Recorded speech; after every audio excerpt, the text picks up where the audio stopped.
These are things which are beyond us. We can't understand the human suffering, but what we do know is that Hashem says, there is human suffering in the world, but now you be my partners to alleviate that suffering. You be my partners to help build up this world and make this world into a better place.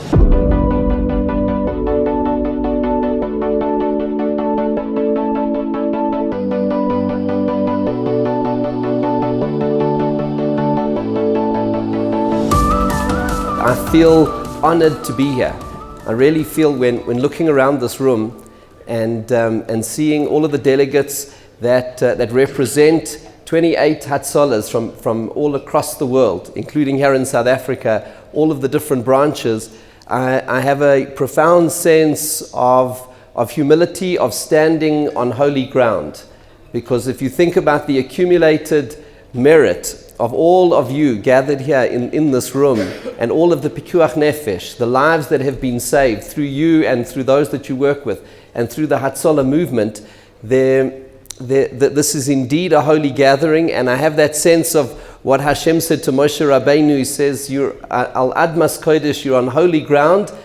And I have that very, very profound and humble sense of being on holy ground. Don't worry, I'm going to keep my shoes on. Even though Hashem said to Moshe, take off your shoes, you're on holy ground. But I really feel in that sense that it is mamish holy ground.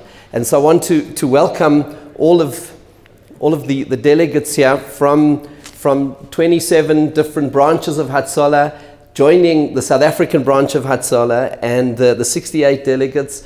Welcome to South Africa and to this beautiful country and our beautiful community. And I wanted just to tell you that in welcoming you here, I know that you have seen already, you visited Baragwanath Hospital last night, and you've seen the enormous challenges, but you have seen as well, and you will see over the coming days, the greatness of the human spirit, Chaviv Adam Shenivra B'Tselem, the greatness of the human spirit created in God's image, and the heroes throughout the length and breadth of this country. And so we welcome you on behalf of the people of South Africa, but especially on behalf of the South African Jewish community. And I want to just say as well that to all of the delegates who've arrived from overseas, you should know that Hatzolah here in South Africa is a precious and beloved institution and organization. Beloved in the hearts of South African Jewry. Our community is so deeply, profoundly grateful to Hatzolah for the remarkable work that you do, to David and Lance and the entire Darren, the entire board, the volunteers, the professional staff. The service that Hatzolah South Africa renders to the South African Jewish community is beyond words. I cannot do justice to it. I've seen it on a personal level, how Hatzolah carried our community through COVID. When my family and I had COVID, Uriel Rosen was on the phone with us every single day, and that was not preferential treatment.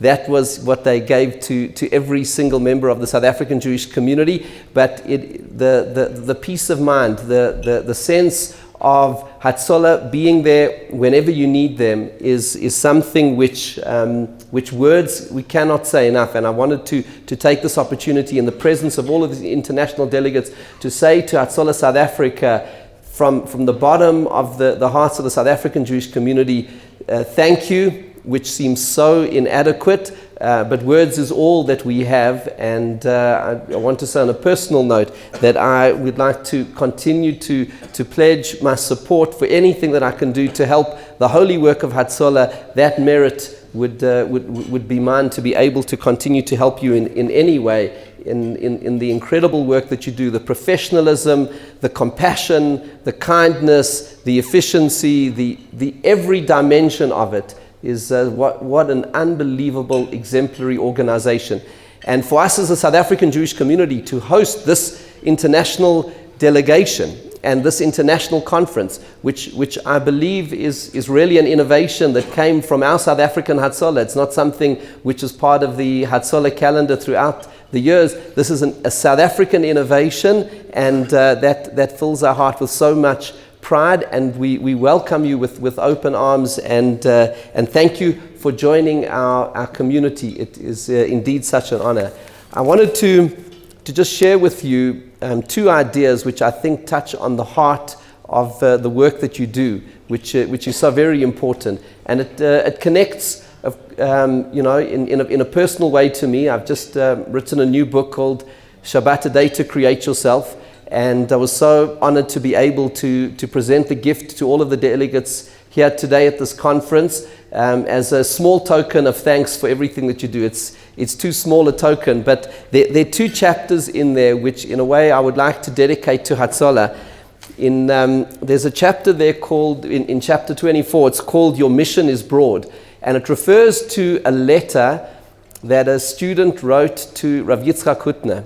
And he wrote to Rav Hutner and he said, look, he's going out to work in the world and he feels that he's leading a double life, because sort of half of his day he's involved, he's just come out of yeshiva and learning, and now he's going to go and work. And he feels that that his identity is not whole and integrated, and that he's living a double life. On the one hand, Torah and mitzvahs, on the other hand, his kind of secular work. And Rav Hutner answered him with reference to a doctor that he knew in one of the hospitals in Israel, a doctor who was a Ben Torah, a deeply religious man committed to Torah and to mitzvahs, who used to daven with his patients just before taking them into surgery. And Rav Hutner then he writes to his student, he said, is this a double life? He said, that's not a double life. Said Rav Hutner, he said, that is a broad life. And he gave the following analogy to explain it. He says he said, if a person lives at home and then they rent a hotel room, and then they're living at the hotel and at home, and they're moving between the hotel and the home, that's a double life. But he said, if you got your home and it's got one roof, and you move from one room of the house to another, that's not leading a double life. It's all under one roof. It's a broad life.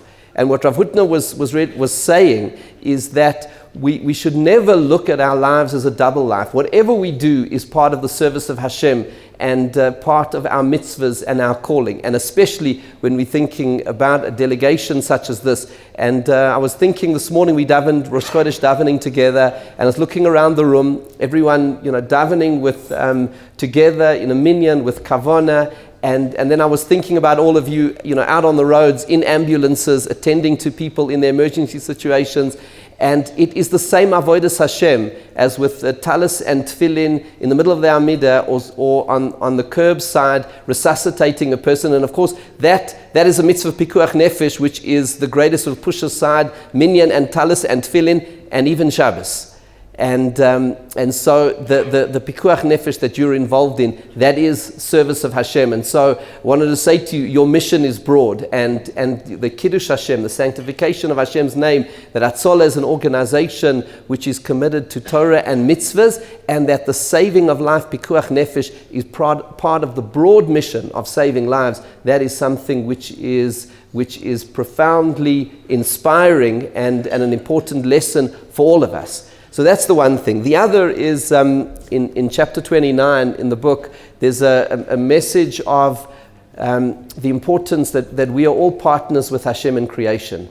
Our sages explain this. It's an interesting thing, because this is it's a gathering of people who are involved in the practice of medicine. Okay, because that's in essence, as first responders, you're practicing medicine. And there's a discussion in the Gemara that I'm sure you're aware of, where the Gemara learns from the pasuk. It says, "V'rapo yerapeh," but a person who's injured, it says that you need to, if it's talking, the Torah is talking about a case of assault where one person assaults another, and he has to pay for the damages for the medical bills. V'rapo yerapeh. But the Gemara, the Talmud learns from V'rapo yerapeh, mikan nitan reshus laroife lirifos. From here, permission was given to the doctor to heal. That's what the Gemara learns from this pasuk. Now I ask you, what do you need permission to heal for? Do you need permission to heal? Surely it's something you should do. But actually, what emerges from Tosfos, there's an interesting thing, that you could say that you don't have permission to heal, because if Hashem wanted that person to be well, they would be well. So the fact that they're sick, that is Hashem's will. So how can you work against the will of Hashem? And so therefore the Torah had to come and say permission is given to the doctor to heal. And then what is the logic? I mean, if Hashem wanted the person to be well, they would be well. So why does he then have to then give the permission to the doctor to heal? The answer is that Hashem wants us to be his partners in making this world into a better place. He created this world. There's a lot of human suffering in the world, and there's a lot of pain. And he calls upon us. All of the pain and the suffering we don't understand. And when Moshe Rabbeinu confronted Hashem on Har Sinai, and he said to him, Tzadik v'ra, explain the suffering of the righteous, Hashem says, Lo yirani adam v'chai, no man can see me and live. Meaning, these are things which are beyond us. We can't understand the human suffering. But what we do know is that Hashem says, there is human suffering in the world, but now you be my partners to alleviate that suffering. You be my partners to help build up this world and make this world into a better place. That is the role. And so all of you are indeed partners with Hashem. Hashem needs partners, and he has given us the tremendous honor as human beings, as members of Klal Yisrael. Hashem has given us the tremendous honor of being his partners in making this world into a better place. And that is what you guys